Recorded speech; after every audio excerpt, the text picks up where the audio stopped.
Hello प्यारे बच्चों। Hope आप सब बहुत अच्छे होंगे और खूब जम के मेहनत भी कर रहे होंगे। तो जैसा कि आपको मालूम है कि हम लोग टॉपिक वाइज क्वेश्चंस को डिस्कस कर रहे हैं, वो क्वेश्चंस जो 2026 जनवरी अटेम्प्ट में आए हैं, ताकि आपके कॉन्सेप्ट और बिल्डअप हो सके और इसमें जो भी आपसे गलतियां हुई हैं उससे हम लोग कुछ सीख के आगे और अच्छा इंप्रूव कर सके।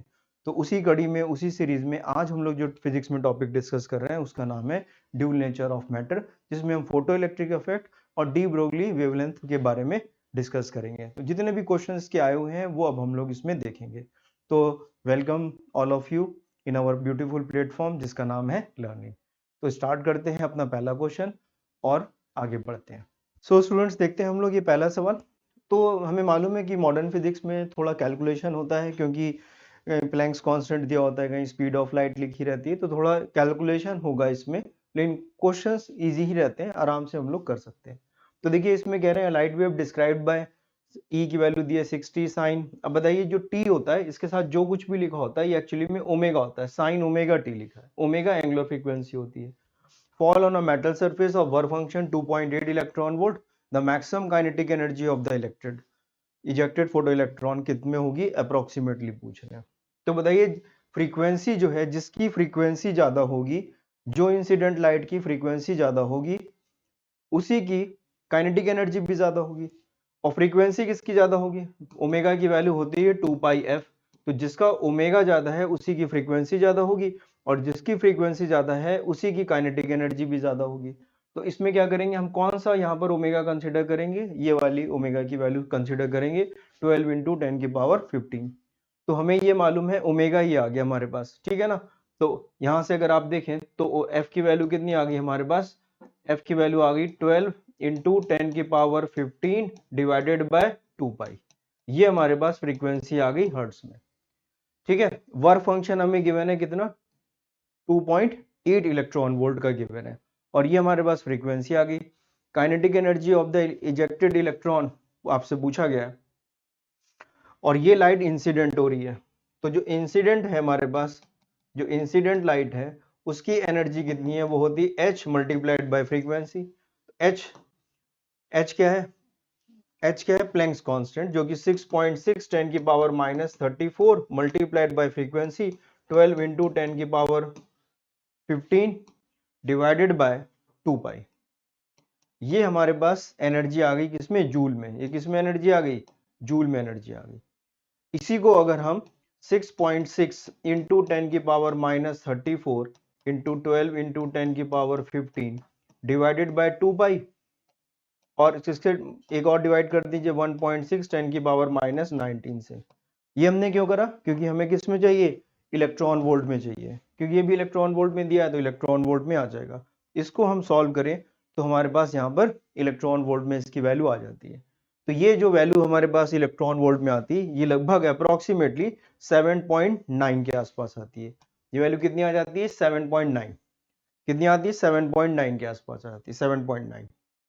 तो हमारे पास जो इंसिडेंट लाइट है, हमारे पास जो इंसिडेंट लाइट है, जो इंसिडेंट एनर्जी है, that will be equal to maximum value of kinetic energy plus work function. ये तो लिखेंगे, यही हमारी फोटो इलेक्ट्रिक इक्वेशन थी। ये वैल्यू कितनी आ रही है? 7.9। और वर्क फंक्शन हमें कितना गिवन है यहाँ पे? तो यहाँ से हमारे पास kinetic energy, maximum value of kinetic energy आ जाएगी।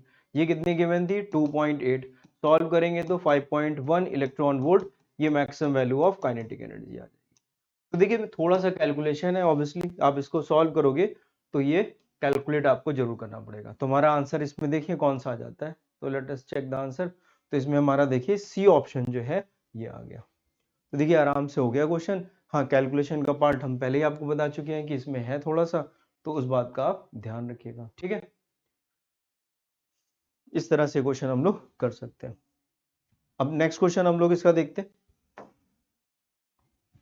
अब ये देखिए, a particle having a electric charge, Q की वैल्यू हमें गिवन है, ये Q दिया है हमें, ये हमें यहाँ पर क्या दिया हुआ है? Q दिया हुआ है, ये Q की वैल्यू गिवन है, और ये मास इसका गिवन है इतना। Is accelerated by applying a electric potential 1.21 volt, wavelength of the matter wave associated with the particle, ये पूछा गया है। तो ये डी ब्रोगली का क्वेश्चन है। तो हमें मालूम है कि लैम्डा की वैल्यू कितनी होती है? h upon P. P momentum है। अब देखिए हमें चार्ज दिया है तो लैम्डा की वैल्यू हम लिख सकते हैं h upon root over 2m के kinetic energy, q multiplied bye v। ये फॉर्मूला भी हमने पढ़ा है। m मास है, q चार्ज है, v पोटेंशियल डिफरेंस है। यहाँ पे v जो है वो पोटेंशियल डिफरेंस है जिसकी वैल्यू हमें 1.21 वोल्ट दी हुई है। ठीक है ना, बस वैल्यू पुट करना है। फिर से देखिए कैलकुलेशन ही है, तो लैम्डा की वैल्यू लिखेंगे आप यहाँ पर 6.6 10 की power minus 34 divided by 2 m m into Q. अब आप इसको मल्टीप्लाई करेंगे, हम सीधे कर लेते हैं, यहाँ पे ये 18 हो जाएगा और ये 10 की पावर माइनस 27 और ये माइनस 19, तो ये माइनस 10 की पावर माइनस 46 हो गया और डायरेक्ट कर दिया इतना, मल्टीप्लाइड बाय ये एम क्यू आ गया और ये 1.21 आ गया। ठीक है ना, इसको हम लोग जब पूरा सॉल्व करेंगे, पूरा जब हम लोग सॉल्व करेंगे तो ये वैल्यू हमारे पास लगभग 10 की पावर, ये वैल्यू हमारे पास 10 की पावर माइनस 11 मीटर के आसपास आ जाएगी। 10 की पावर माइनस 11, तो ये वैल्यू कितनी आ गई, 10 इंटू 10 की पावर माइनस 12 मीटर के फॉर्म में अगर देखें तो हमें यहाँ पर अल्फा बताना है बच्चों, तो अल्फा की वैल्यू कितनी आ गई, अल्फा आ गया हमारे पास 10। अब देखिए ये कैलकुलेशन का पार्ट है, 6.6 10 की पावर माइनस 34 सॉल्व करेंगे तो आपको कैलकुलेट करना पड़ेगा। ठीक है, और वैसे तो ये रूट में बाहर आ जाएगा, देखिए इसको 9 इंटू 2 लिखोगे तो 2 से बाहर आ जाएगा, ये इससे 3 आ जाएगा और ये 1.21 लिखा है तो ये 11 का स्क्वायर लिखा हुआ है तो यहाँ से 11 भी बाहर आ जाएगा और फिर ये इससे सॉल्व हो जाएगा। तो ये सॉल्व तो हो जाएगा इजीली, ऐसा कोई हार्ड एंड फास्ट इसमें रूल नहीं लगेगा और सिंपली हमारे पास ये वैल्यू आ जाएगी। तो अल्फा की वैल्यू कितनी आ गई हमारे पास, 10 आ गई। ठीक है ना, तो यूनिट का थोड़ा ध्यान रखना है और बाकी सारी चीजें। सो देखते हैं स्टूडेंट ये वाला सवाल अगला। The light is incident on a metallic plate having the work function, ये दिया है हमें, वैल्यू गिवन है, जूल में गिवन है। If the produced photo electrons यानी कि इलेक्ट्रॉन्स हो रहे हैं तो उनका चार्ज हमें पता है, जीरो काइनेटिक एनर्जी। देखिए इन्होंने क्या कहते हैं, जीरो काइनेटिक एनर्जी, और हमें एंगुलर फ्रीक्वेंसी पूछी है। तो एंगुलर फ्रीक्वेंसी जो है, एंगुलर फ्रीक्वेंसी होती है 2 पाई इंटू एफ, ये भी हम लोगों ने देखा था 2 पाई एफ के बराबर होती है, एफ लीनियर फ्रीक्वेंसी और ये। अब यहाँ पे फोटो इलेक्ट्रिक इफेक्ट अगर आप देखें तो एच न्यू, ये लाइट इंसिडेंट जो हमने फॉल कराई है, एफ लिख दीजिए यहाँ पर, equal to work function plus maximum value of kinetic energy, ये तो होता है। और वो यहाँ कह रहे हैं कि काइनेटिक एनर्जी कितनी है, 0। तो जो वर्क फंक्शन है वो एच यानी Planck's constant multiplied by frequency के बराबर हो जाएगा। और फ्रीक्वेंसी को हम लोग क्या लिख सकते हैं यहाँ पर, ओमेगा अपॉन 2 पाई, क्योंकि ये पूछा है तो ये वर्क फंक्शन आ जाएगा। याद रखिए ये ओमेगा लिखा है हमने, है ना, ये क्या लिखा हुआ है, ओमेगा, ये है ओमेगा। ठीक है ना, ये ओमेगा और ये वर्क फंक्शन है, वर्क फंक्शन, ये वर्क फंक्शन है। वर्क फंक्शन की वैल्यू हमें ऑलरेडी यहाँ पर गिवन है, कितनी गिवन है, 110, और ओमेगा यहाँ से आ जाएगा तो ओमेगा की वैल्यू कितनी आ जाएगी, 110 इंटू 10 की पावर माइनस 20 जूल में आ गया ये, मल्टीप्लाइड बाय 2 पाई, इधर से आपने 2 पाई से मल्टीप्लाई कर दिया, डिवाइडेड बाय एच। एच की वैल्यू कितनी है, 6.6 इंटू 10 की पावर माइनस 34। ठीक है ना, तो अब इसको अगर हम लोग सॉल्व करेंगे तो देखिए ये ऊपर चला जाएगा यहाँ से, तो 10 की पावर 14 तो ये आ जाएगा, और ये 6 है, इसको भी अगर आप यहाँ से 0 करोगे तो 14 और ये 16 आ जाएगा, तो ये आएगा तो 10 की पावर कितना, 16 में ये आ गया, ये वैल्यू आ गई हमारे पास 11, ये बचा हमारे पास 2 इंटू पाई डिवाइडेड बाय, इसको आपने हटा दिया था तो ये 66 आ गया। सॉल्व करेंगे तो 10 की पावर 16 और इसको लगभग सॉल्व करेंगे हम, तो आंसर हमारे पास ये पहला वाला आ जाएगा 1.04 10 की पावर 16। ठीक है ना, रेडियन पर सेकेंड। सारी चीजें हम लोग ने ऐसा यूनिट में ही यूज करी है, ये भी जूल दिया हुआ है, ठीक है ना, ये भी जूल सेकेंड दिया हुआ है, तो सारी चीजें एसआई में ही है, तो हमें आंसर भी एसआई यूनिट में मिल जाएगा बच्चों। तो आसान सवाल था, कैलकुलेशन भी हो जा रही है, ऐसी कोई दिक्कत नहीं। हाँ, एक बार लिखने पर लगता है कि कैसे होगा, तो थोड़ा पेशेंस के साथ काम करेंगे तो क्वेश्चंस हो जाते हैं इसमें। ठीक है, अगला सवाल देखते हैं बच्चों हम लोग इसमें। स्टूडेंट्स देखते हैं हम लोग ये अगला सवाल, द डी ब्रोगली वेवलेंथ का क्वेश्चन है ये, और ऑक्सीजन मॉलिक्यूल है 27 पे। ठीक है ना, तो हमें ये मालूम है जो इस तरह का जो क्वेश्चन होता है तो इसमें लैम्डा की वैल्यू हम लोग लिखते हैं, lambda is equal to H upon root over 2m के। क्वेश्चन आप खुद से पहले पढ़ लीजिए, कैलकुलेशन होता है, हमने बताया आपको कैलकुलेशन करना पड़ेगा। के यहाँ पर क्या है, काइनेटिक एनर्जी, के क्या है, काइनेटिक एनर्जी, और काइनेटिक एनर्जी जो होती है वो 3/2 के बी इंटू टी आती है। T temperature in kelvin scale है, बी के बी की वैल्यू हमें ये गिवन है 1.38 10 की पावर माइनस 23 जूल पर केल्विन। बस ये वैल्यू हमें इसमें पुट करना है, एच की वैल्यू पुट करेंगे, एम की वैल्यू पुट करेंगे, काइनेटिक एनर्जी की जगह 3/2 केवीटी रखेंगे और सॉल्व करेंगे, आंसर आ जाएगा। तो फॉर्मूला डायरेक्ट ही लगाना है, बस कैलकुलेशन का हिस्सा थोड़ा सा है। तो जरा देखते हैं क्या आएगा। तो lambda is equal to H upon, पहले वैल्यू पुट कर दीजिए, तो ये 3 पुट करेंगे तो ये √2m 3/2 के बी इंटू टी, ये कैंसिल हो गया। तो ये लैम्डा की वैल्यू आ गई हमारे पास h अपॉन √3m के बी इंटू टी। अब ये वैल्यूज हमें बस यहाँ पर पुट कर देनी है, ठीक है। तो अब ये वैल्यू अगर हम यहाँ पे पुट करें तो क्या वैल्यूज यहाँ पर आएंगी, देखिए h की वैल्यू पुट करेंगे कितनी, 6.6 10 की पावर -34। m की वैल्यू हमें पुट करनी होगी कितनी, 32 ग्राम पर मोल। अब इसको देखिए कन्वर्ट करना पड़ेगा, ये थोड़ा ध्यान आपको देना पड़ेगा कि m की जगह क्या लिखना है, ये नहीं लिख सकते डायरेक्टली। के भी हमें ऑलरेडी गिवन है ऐसा यूनिट में, कोई दिक्कत नहीं। टेम्परेचर केल्विन में लिखना है, तो 27 डिग्री को अगर हम केल्विन में लिखेंगे तो ये 300 केल्विन हो जाएगा आराम से, कोई दिक्कत नहीं आएगी। तो बस इसमें हम लोग को अब क्या है, वैल्यूज पुट करनी है और कुछ नहीं है। तो जरा यहाँ पे हम आपको अगले पेज को लेके चलते हैं, तो इसमें वैल्यू पुट करेंगे हम लोग। तो लैम्डा की वैल्यू हमारे पास आ गई, लैम्डा की वैल्यू आ गई, कितनी आ गई थी, यहाँ से जरा देखिए कितनी आ रही थी, 3m के बी टी, कितना, √3m के इंटू टी, ठीक है ना। तो लैम्डा हम पुट करेंगे h 6.6 10 की पावर -34, नीचे आएगा रूट, अब लिखना है मास। अब मास हमें गिवन है 32 ग्राम पर मोल, तो पहले तो हम 32 को 10 की पावर -3 से मल्टीप्लाई करेंगे तो ये केजी में आ गया, तो ये हो गया केजी पर मोल। अब इसको हम किससे डिवाइड करेंगे, 6.023 इंटू 10 की पावर 23 से, बताइए ये कितना आ गया, केजी पर मोल, केजी पर मोल, है ना। तो हमें यहाँ पे मास, टोटल मास कितना हो गया मॉलिक्यूल्स का वो बताना है। तो इसको डिवाइड करा आपने, ये पूरा रूट के अंदर ही है, फिर आपने लिखा यहाँ पर किसकी वैल्यू, के की वैल्यू, के की वैल्यू कितनी थी 1.38 10 की पावर, देख लीजिए क्या वैल्यू दी मैंने, -23। तो ये वैल्यू आपने रखी 10 की पावर -23 और टेम्परेचर 300 केल्विन। इस पूरे को जब हम सॉल्व करेंगे तो हमारे पास आंसर आएगा मीटर में। याद रखिए हमने तो सारी ऐसा यूनिट ही यूज करी है, इन सबको सॉल्व करेंगे तो आंसर आएगा मीटर में, ठीक है ना। और हमें दिया किसमें, एंगस्ट्रॉम में, हमसे पूछा था एंगस्ट्रॉम में गिवन है। तो जब आप सॉल्व करोगे तो आपको ये आंसर मिल जाएगा 0.257 एंगस्ट्रॉम, ठीक है ना। तो इसका मतलब है इसको हम सॉल्व करेंगे तो हमारे पास वैल्यू आएगी 0.257 इंटू 10 की पावर -10 मीटर, ये वैल्यू आ जाएगी सॉल्व करने के बाद इसको, और इसको हमने एंगस्ट्रॉम में लिखा तो ये 0.257।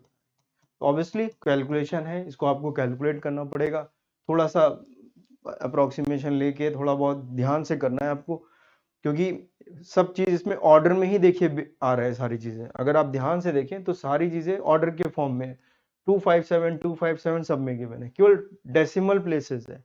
इसका मतलब है ये ऑर्डर पूछना चाहते हैं किस ऑर्डर में आएगा। तो अगर आप थोड़ा सा ध्यान से करें तो इसमें जितने भी पावर है वो एक साथ कर लीजिए और थोड़ा सा कैलकुलेट करके देख लीजिए कि किस ऑर्डर में वो आ सकता है, तो भी प्रॉब्लम हम लोग आराम से सॉल्व कर सकते हैं। तो आई होप आपको ये समझ में आ गया होगा। अब हम लोग बच्चों अगला सवाल करते हैं, ये वाला क्वेश्चन देखते हैं।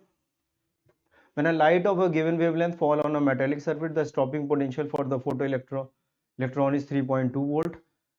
If the second light having the wavelength twice the first light, तो दूसरे की wavelength जो है वो डबल है। तो पहले की अगर wavelength लैम्डा थी तो दूसरे की wavelength कितनी हो गई है, पहले लैम्डा थी इंसिडेंट लाइट की तो अब 2 लैम्डा हो गई है। स्टॉपिंग पोटेंशियल पहले के केस में 3.2 वोल्ट था तो अब 0.7 वोल्ट हो गया। भाई आपने फ्रीक्वेंसी कम कर दी, मतलब जो इंसिडेंट लाइट थी उसकी फ्रीक्वेंसी अगर कम कर दी तो maximum value of kinetic energy की वैल्यू भी कम हो जाएगी, जिसकी वजह से स्टॉपिंग पोटेंशियल की वैल्यू भी डिक्रीज कर जाएगी, ठीक है ना। तो आपसे पूछा जा रहा है कि वेवलेंथ ऑफ फर्स्ट लाइट के मतलब लैम्डा की वैल्यू आपको पता करनी है।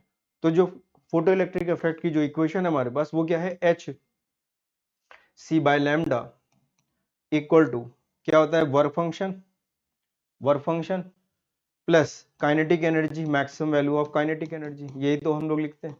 और maximum value of kinetic energy क्या होती है, maximum value of kinetic energy होती है Q multiplied by stopping potential, क्या लिखते हैं, stopping potential. Kinetic energy Q into V, stopping potential याद थी, तो ये होता है एच सी बाय लैम्डा। तो बस इसी का हम लोग को यहाँ पर यूज कर लेना है। तो जरा सॉल्व करते हैं यहाँ पर हम लोग इसको, तो बताइएगा।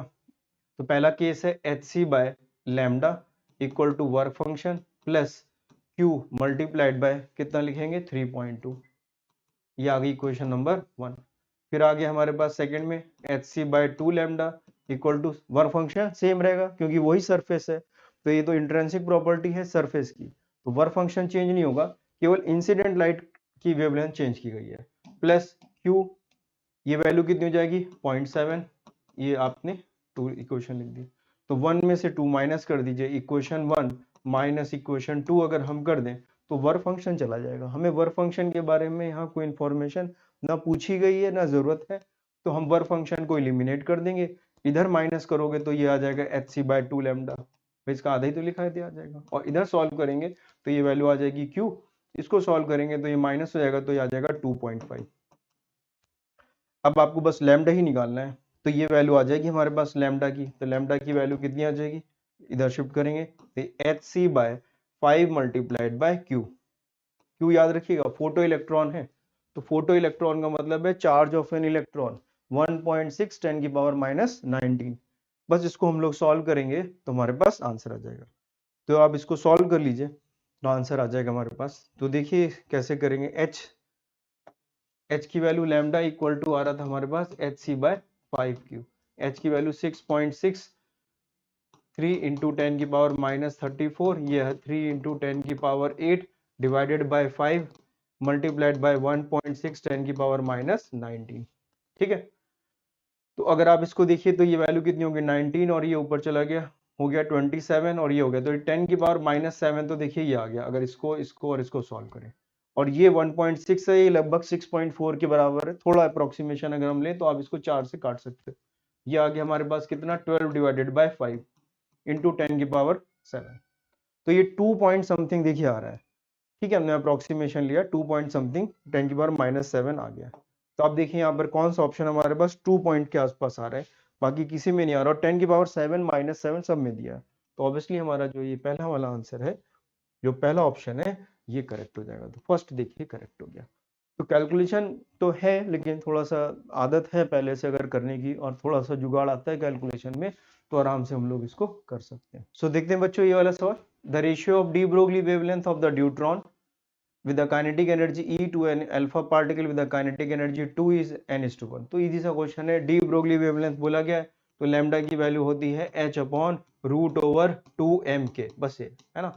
तो यहाँ से देख लीजिए lambda 1 by lambda 2 equal to h और 2 तो कांस्टेंट है, तो ये वैल्यू आ जाएगी m2 बाय m1 है ना, और ये वैल्यू आ जाएगी k2 बाय k1। बस वैल्यू पुट कर दीजिए, आंसर आ जाएगा। बिल्कुल आसान सा सवाल है ये तो। अब बताइए पहला कौन सा हमारे पास, पहले हमसे पूछा किसके बारे में गया, alpha particle with the kinetic energy, तो अल्फा पार्टिकल की जो काइनेटिक एनर्जी है वो डबल है, तो अल्फा पार्टिकल बाद में है, पहले ड्यूट्रॉन है, देखिए पहले ड्यूट्रॉन लिखा है बाद में अल्फा लिखा है, तो 1 हमारे लिए ड्यूट्रॉन हो गया और दूसरा वाला अल्फा हो गया, m2 तो ये 4m हो जाएगा। अल्फा पार्टिकल में 4 न्यूक्लियॉन्स होते हैं, 2 प्रोटॉन और 2 न्यूट्रॉन, तो 4m हो गया, और ड्यूट्रॉन में 1 प्रोटॉन और 1 न्यूट्रॉन होता है, तो ये 2m हो गया। एक न्यूक्लियॉन का मास m, ये लिखा है assume the mass of proton and the mass of neutron are same. Kinetic energy इसकी 2e दी हुई है और इसकी e दी हुई है, तो ये e से e कैंसिल हो जाएगा, ये 2 से 2 कैंसिल, m से m कैंसिल, ये कैंसिल, ये √4 मतलब 2 आ गया, तो 2:1 आएगा, n:1 की जगह कितना आना चाहिए 2:1, तो इसका आंसर 2 आ गया। तो ये तो बहुत ही आसान सवाल था, जितने भी क्वेश्चन इसमें आए हुए सबसे इजी क्वेश्चन यही था उसमें। ठीक है ना, कैलकुलेशन भी कोई खास नहीं थी। तो बच्चों देखते हैं ये वाला सवाल, इजी सा क्वेश्चन है। The number of photons of equal energy emitted per second by 6 milliwatt laser source operating, तो कोई लेजर टॉर्च है वो इतनी जूल पर सेकंड, यानी इसको हम लोग कन्वर्ट कर लेंगे ऑब्वियसली, और उसकी वेवलेंथ गिवन है, हमें बताना है कितने नंबर ऑफ फोटॉन्स होंगे। तो बताइए एक फोटोन की जो एनर्जी होती है वो होती है hc बाय लैम्डा, तो हम सपोज करते हैं कि n नंबर ऑफ फोटॉन्स है, तो n multiplied by hc by lambda, hc by lambda, ये टोटल एनर्जी हो जाएगी पर सेकेंड, यानी कि ये पावर के बराबर है, और वो पावर कितनी है 6 इंटू 10 की पावर माइनस 3 जूल के बराबर है। तो हमें बस ये n की वैल्यू निकालनी है और इसे कंपेयर करना है, तो ये n की वैल्यू कितनी आ जाएगी 6 इंटू 10 की पावर माइनस 3, लैम्डा की वैल्यू आप 663 इंटू 10 की पावर माइनस 9, क्योंकि वो नैनोमीटर में गिवन थी, 1 नैनोमीटर यानी कि 10 की पावर माइनस 9 हो जाता है, और ये hc की वैल्यू 6.63 इंटू 10 की पावर माइनस 34 इंटू 3 इंटू 10 की पावर 8। इसको सॉल्व कर लीजिए आप। तो देखिए ये 663 और ये भी 663, तो ये कैंसिल हो जाते हैं और यहाँ से ये वैल्यू आएगी 2, तो ये तो 2 ही आएगा। तो इसका मतलब है ये वैल्यू जो हम सॉल्व करेंगे तो 2 इंटू 10 की पावर 15 आएगा। आप सॉल्व कर लेंगे तो 2 इंटू 10 की पावर 15 आ जाएगा। तो कैलकुलेशन कोई ऐसा हाईफाई नहीं है, बहुत आराम से सारी चीजें डेटा सेट करके दी हुई है कि आराम से आंसर आता है। तो ये वैल्यू आ गई 2 इंटू 10 की पावर 15। तो आंसर हमारा कितना आ गया, कैपिटल एन कितना आ गया, 2 आ गया। इसे कंपेयर करना है आपको। हो गया क्वेश्चन, ठीक है ना। और देखते हैं। तो इतने ही क्वेश्चंस जो हैं 2026 में इसके आए थे ड्यूल नेचर के, ठीक है ना। इसमें डी ब्रोगली और फोटो इलेक्ट्रिक इफेक्ट था। तो आई होप आपको समझ में आ गया होगा। Wish you all the best and take care.